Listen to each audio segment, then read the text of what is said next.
Everybody, welcome to Mission 68 broadcast, where we serve justice, love mercy. And walk humbly. Yes, we do. Today on the show, we will be talking about nuclear energy and its economic viability going into the future. It's going to be a little bit of a shorter episode today, guys. We had a lot to do today, so we're kind of cutting it down short. I was closing up at the coffee shop, so I didn't get out till like 8. Um, so we only have one story lined up. We're gonna cut it probably about 15 minutes or so. Um, but next week we will have full 30-minute episodes, and then Yeah. hopefully going forward from there, we'll slowly transition back to a Monday through Friday when we start getting into the a little bit more of a groove of it. But before we go into our nuclear energy, we're gonna do our Micah news first. So, Health and Environment Summit uh, is going to be September 28th. You have to register by the 21st. There's going to be a lot of organizations there. And there's going to be free lunch and there's going to be childcare. So we'll don't have to worry about leaving your kids or getting a babysitter. Um, and then we also have the community movie night, which you can go into either the Micah Facebook or the previous episode where I mentioned more about that. Um, yeah, but moving on to our nuclear news, the there's been some talk about nuclear fusion. Well, there's been a lot of talk about nuclear fusion for a while now. For those of you that don't know, nuclear fusion is essentially the process of, I mean, how would you explain that? It's like what happens in the sun. So it's how Yeah, this, it's the same type of energy production that happens like deep within the sun. yeah, there's fusion and there's fission, and that's all for the nerds and scientists to know, not us. We're just talking about it. Essentially, all you need to know is that it makes a lot of energy. So it's a very good candidate for replacing fossil fuels, or one that's at least probably the most controversially talked about one. And some updates on it that is actually pretty close, if not at the point where it's effectively going to be able to be used. Not practically, but it's if we didn't have to consider cost, it could be done. It's not like the technology is holding us back. Is a better way for us to say it. Um, so yeah, on that note, it is very expensive to build nuclear fusion plants, which is one of the reasons why it's a little bit. Some people are skeptical about exactly how quickly it would be able to replace a lot of the electricity that's being produced through non-clean ways. It all depends on how it looks in its mid 2030s, which is pretty soon, 10 years from now. It depends on exactly how quickly we start shifting and what we start building. Because if we do start seeing some change by then, it'll be significantly cheaper to build new reactors. The cost will have come down. Um, One reason that looking into fusion is so important is because a lot of the other clean sources of energy, like the classic ones like wind and solar and all that, they are very like volume intensive. They require a lot of space, especially solar and wind. And even now, we've had those technologies for like what, around A 60-ish years or while. something like that. Uh, and we're already like running out of good, viable space for solar and wind plants. So looking into things that are far more compact, like fusion, especially for urban development, is very important. Yeah, they specifically mentioned that urban is probably where it's going to have to be put in urban places, which is so even if it's impractical to see fusion being like it, the main contributor to energy and the future whenever hopefully it would be all clean energy. It's definitely got its place in that it's would be helpful for powering like urban areas and maybe places that don't have the fields or whatever they need for giant windmills. Um, but speaking of that on an economic standpoint, there is some some things to say about exactly what is going on economically for nuclear fusion. Um, so the investors in nuclear fusion since 1990 or 1992, there's been 6.7 billion dollars of investment in it from venture capitalists, which is just people who invest money to try to start up things that they think are going to get bigger. Um, and the majority of that's been in the past couple of years.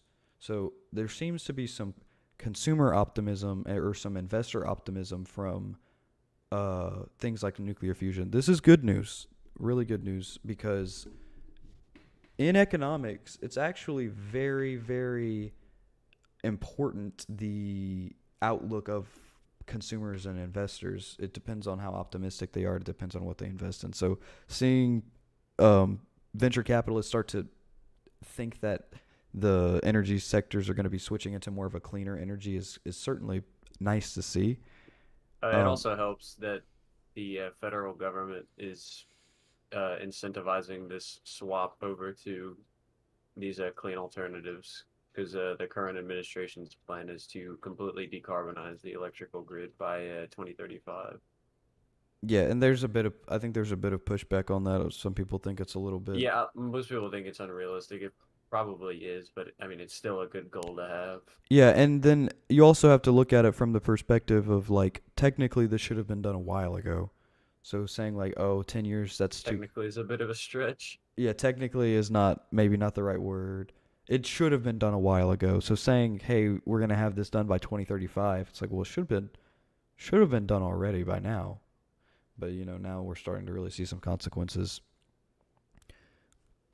There are all other clean alternatives, which is the other reason besides an economic reason why fusion wouldn't be super viable, is because if those alternatives start to the problem is that they haven't emerged to a scale that we would understand how much they would cost to build. But if they are more cost efficient, then they would probably take the place of things like fusion just for the pure reason of money.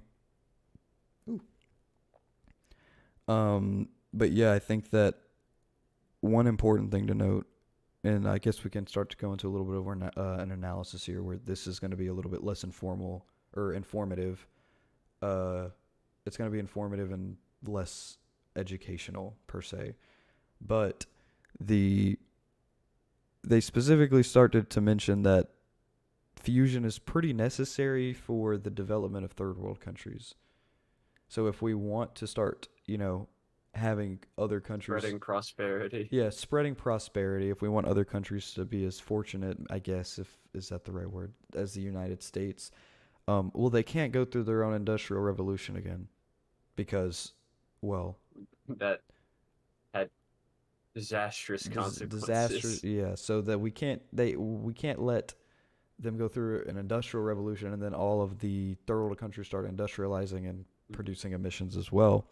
But fusion is actually pretty promising when it comes to how much energy it can make, um, and to how many people can build it.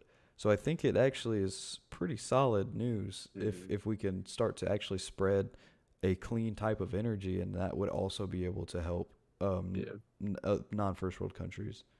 and it's not a baseless concern that the development of these third world nations is going to cause uh severe carbon emissions if they go through an industrial revolution because examples like India and China, which have industrialized very, very rapidly in the last 3 decades or so, uh, emit quite a significant margin of the total emissions of like Earth. Yeah, I think it's the newer one. The when you first start industrializing is whenever like a lot of the emissions for like the Mm, contributions start. Um, yeah, so I think that that's really good news because it's a lot of the times we talk about it from just the United States perspective, but of course to actually like put it into perspective, a greater perspective, it's there's other countries that need the energy that the type of energy that United States builds, and the way that it's kind of structured right now is that we're kind of the top dogs, uh, and then the other countries are And kind of so the our energy underdogs. needs are priority. Yes. But this, it seems like this type of energy, these types of methods for energy, is a really good. It seems to be more equal. That because it won't hurt the earth. So other countries will actually be able to use it to make other people's living standards better in other countries, which I'm not exactly optimistic about how exactly the United States would bring that about. I don't think that's going to happen. Um, it's potential. Potentially, there are opportunities there. I'm not very optimistic about climate policy, and I don't think that in Especially 2035. not foreign climate No, policy. especially not foreign climate policy. But I don't think by 2035 the energy sector is going to be completely decarbonized, just Mm-mm. based on the way that. Not with the vice grip fossil fuel industry has over the U.S. government. No, but it is. I mean, I'm glad that it's being spoken about, and I think that we certainly need to be, Mm. like I say every single Yeah, time, we need to be vocal about I wanting these yeah, things. I don't know if it's just because we've been more active in the past like few years or so, but I do feel that I see climate concern being brought up more and more frequently and by a broader group of people. Like, used to say like 5 or 10 years ago, you'd only really hear stuff like this from climate activists, but now it's just about every young person you come across, they're genuinely concerned about what the future is going to look like Yeah, because of all of this non-clean energy that we are still producing when we know there's what's full it and called? well how terrible it is. There's like a climate anxiety now. It's like a diagnosis now Yeah. because there are young people who have they're anxious about the future that of the whether or not they're gonna be able to live in it. And it's a completely legitimate It concern. is real. It's Like very we had real. mentioned it one of our first episodes, some like estimates are placing societal collapse at only 26 years from now if we continue on our path of fossil fuel use. So it's not something we can ignore or run away from. It's something we have to deal with. Like it's something we should have dealt with like 3 years, 30 years ago. But Yeah, that unfortunately didn't happen. So talking, I mean, it's very good that these things are coming in because I mean, we really need a new way to get energy. So it's exciting to hear, especially I think it's exciting from a scientific standpoint too. I think that's very oh awesome yeah, that we can figure that out because I sure as the hell wouldn't have ever figured something out like that, like harnessing star power to recreating the yeah, sun. recreating the sun at locally. That's kind of cool. Um, yeah, no, I hope that that's a that lowball estimate isn't accurate because 20 something years, I don't know. I think we're cooked. Uh, Yeah, I would like to not be going through an apocalypse in my 50s, please. yeah, that would be unlucky. It wouldn't even be 50s. It would be 40, We'd 23 be in our years. late 40s, You said what, 23 years from now? 26, Oh, yeah, I mean, we'd be right over. We'd be 40, I'd be like 47 46, 46, 47. That's a good life. No. with my kids. Yeah, not the children. The children too. All right. Yeah, I think that about wraps it up for today. Shorter episode today. Again, just on climate. Uh, but yeah, definitely go look into it. Look into more fusion stuff. Fusion it's very interesting. Hmm. Exactly how they do it. But for now, that's gonna be all for today. And we will see you guys Monday. Hmm. And again, apologies for the shorter episode, but stuff happens. It's okay. We're busy people. It's all right. We are still here for you because we want to make our community better. Yes. So still continue to reach out to us. And yeah, have a good weekend. We'll see you Monday. Yeah, bye.